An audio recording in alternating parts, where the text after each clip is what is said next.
Assalamualaikum warahmatullahi wabarakatuh. Pada kesempatan kali ini, saya akan memaparkan mengenai teori relativitas. Penemuan teori relativitas oleh Albert Einstein merupakan salah satu pencapaian terbesar dalam sejarah sains. Teori ini mengubah cara manusia memahami ruang, waktu, dan gravitasi menggantikan konsep klasik yang telah bertahan selama berabad-abad. Relativitas muncul dari berbagai tantangan dalam fisika klasik dan dikembangkan melalui pemikiran mendalam serta analisis matematis.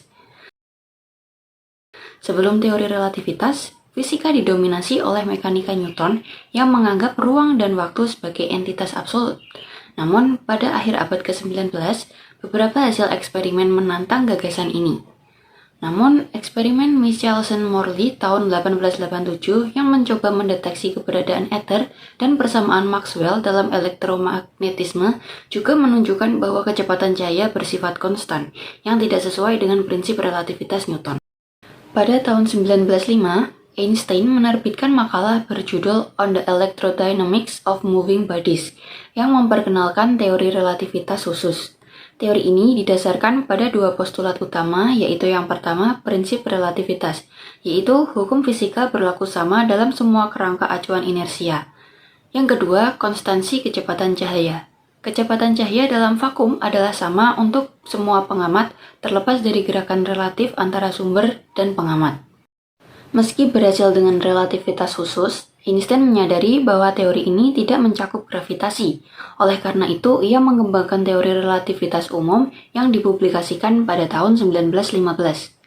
Dalam teori ini, Einstein menggantikan konsep gravitasi Newton yang menyatakan bahwa gravitasi adalah gaya tarik antara dua massa dengan gagasan bahwa gravitasi adalah akibat dari kelangkungan ruang-waktu oleh massa dan energi. Semakin besar massa suatu objek, semakin besar distorsi yang tercipta dalam ruang waktu, sehingga benda lain akan mengikuti jalur melengkung dalam ruang waktu tersebut. Prediksi utama dari relativitas umum diuji dalam berbagai eksperimen, termasuk gerhana matahari tahun 1919 oleh Arthur Eddington mengamati pembelokan cahaya bintang oleh gravitasi matahari, membuktikan prediksi relativitas umum. Yang kedua, orbit Merkurius. Teori ini menjelaskan anomali dalam pergeseran orbit Merkurius yang tidak bisa dijelaskan oleh hukum Newton.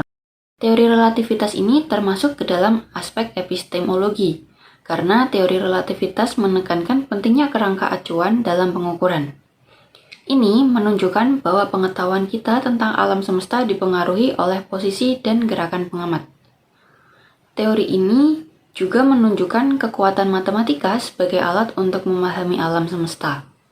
Einstein menggunakan matematika untuk merumuskan teorinya, yang kemudian dikonfirmasi oleh eksperimen. Teori relativitas ini termasuk ke dalam sains karena telah melalui observasi dan masalah. Einstein menanggapi ketidaksesuaian antara fisika Newton dan hasil eksperimennya. Misalnya eksperimen Michelson-Morley. Sejak tahun 1919, teori ini terus diuji dan terbukti benar dalam berbagai eksperimen, seperti pengamatan gerhana matahari dan eksperimen GPS modern. Metode ilmiah adalah proses sistematis dalam sains yang melibatkan observasi, hipotesis, eksperimen, dan validasi teori. Einstein mengamati masalah dalam fisika klasik seperti hasil eksperimen Michelson-Morley dan ketidaksesuaian antara mekanika Newton dan elektromagnetisme Maxwell. Ia mengajukan hipotesis berupa dua postulat relativitas khusus.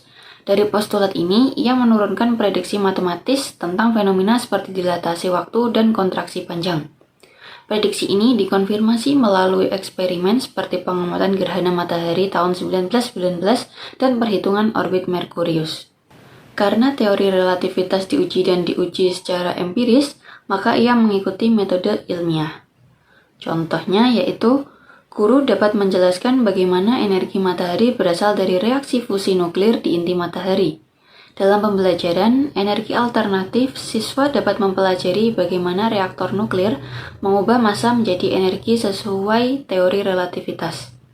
Guru dapat menjelaskan bahwa sistem GPS di satelit harus mengukur waktu karena efek relativitas umum dan khusus. Karena satelit bergerak cepat dan berada dalam medan gravitasi lebih lemah dibandingkan dengan bumi. Kesimpulannya yaitu penemuan teori relativitas oleh Einstein bukan hanya revolusi dalam fisika, tetapi juga dalam cara manusia memahami alam semesta. Berawal dari tantangan terhadap fisika klasik, teori ini lahir melalui analisis mendalam dan terbukti benar dalam berbagai eksperimen. Relativitas telah membuka jalan bagi penemuan baru dalam sains dan teknologi, menjadikannya salah satu pencapaian terbesar dalam sejarah ilmu pengetahuan.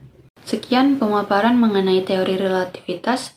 Wassalamualaikum warahmatullahi wabarakatuh.